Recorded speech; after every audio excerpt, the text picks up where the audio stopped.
Dini Sera kini kembali mendekam di balik jeruji besi. Ronald Tanur, Gregorius Ronald Tanur.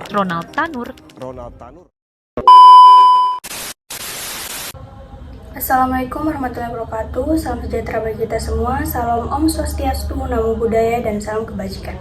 Perkenalkan, nama saya Nabila Julian Putri dengan NIM P071311244038 dari jurusan Gizi, Prodi Sarjana Terapan Gizi dan Diet Etika. Kali ini saya akan memaparkan hasil makalah kewarganegaraan, yaitu analisis studi kasus dengan judul Hukum dan Sosial Kasus Ronald Tanur terkait implikasi femisida dan keadilan gender di Indonesia.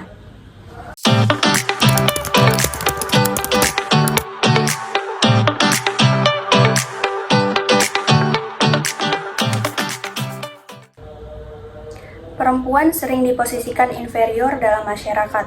Hal ini yang membuat mereka sering sekali terkena kekerasan, terutama dari pasangan. Femisida di Indonesia kebanyakan disebabkan oleh ketimpangan kekuasaan antar gender, peran gender yang dibentuk secara sosial, dan ketersinggungan maskulinitas. Kasus Gregorius Ronald Tanur yang menganiaya kekasihnya yaitu Dini Sera Afriyanti mencerminkan masalah ini.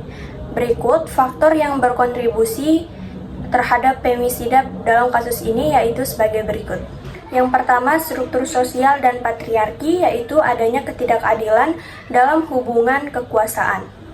Yang kedua, faktor keluarga, yaitu terciptanya lingkungan yang mendukung perilaku agresif dari pelaku. Yang ketiga, sistem hukum, yaitu lemahnya perlindungan hukum bagi perempuan dalam kasus ini. Yang terakhir adalah faktor psikologis, yaitu gangguan mental dan keyakinan bahwa laki-laki berhak mengontrol perempuan.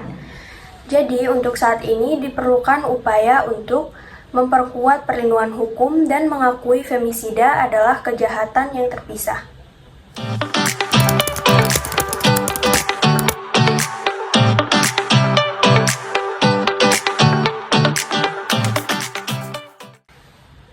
Perkembangan hukum di Indonesia terkait perlindungan perempuan dan anak dari kekerasan telah diatur dalam beberapa undang-undang, termasuk Undang-Undang Tindak Pidana Kekerasan Seksual. Meskipun Undang-Undang Nomor 12 Tahun 2022 merupakan langkah yang maju, namun pengaturan femisida dalam perundang-undangan masih belum eksplisit. Pada kasus Ronald Tanur yang divonis bebas oleh Pengadilan Negeri Surabaya, menuai kontroversi dari masyarakat dan para aktivis yang menganggap bahwa keputusan tersebut merupakan sebuah kegagalan dari sistem hukum di Indonesia. Dugaan adanya intervensi dan suap dari kasus tersebut akhirnya terungkap dengan investigasi Komisi Yudisial yang menindaklanjuti hakim-hakim yang terlibat. Penangkapan mantan pejabat Mahkamah Agung karena skandal suap menambah kompleksitas pada kasus ini. Tindakan Komisi Yudisial dalam memberikan sanksi kepada hakim-hakim yang terlibat menunjukkan adanya komitmen terhadap integritas peradilan. Kejaksaan Agung kemudian mengajukan kasasi yang berhasil sehingga Ronald Tanur dijatuhi vonis 5 tahun penjara. Kasus ini mendorong evaluasi terhadap standar pembuktian femisida dan perlunya pelatihan pada hakim terkait kekerasan berbasis gender.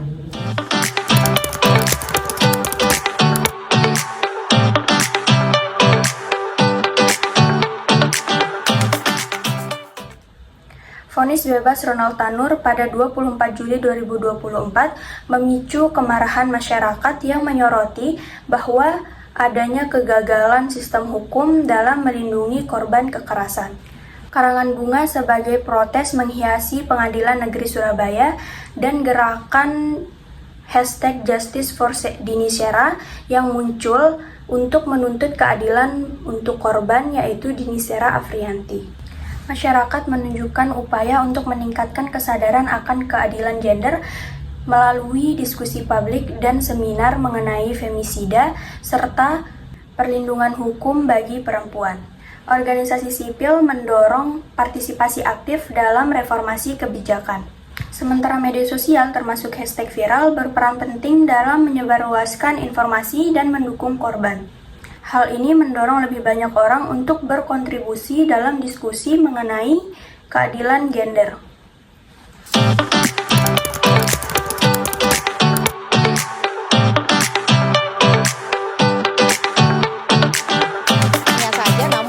Proses penyidikan, pemeriksaan ini dilakukan oleh tim penyidik pidana khusus Kejaksaan Agung Republik Indonesia.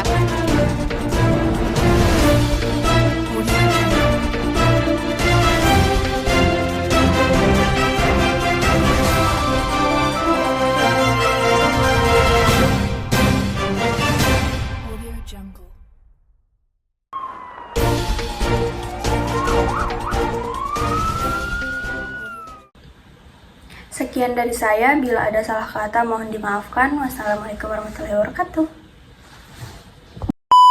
Oke teman-teman, terima kasih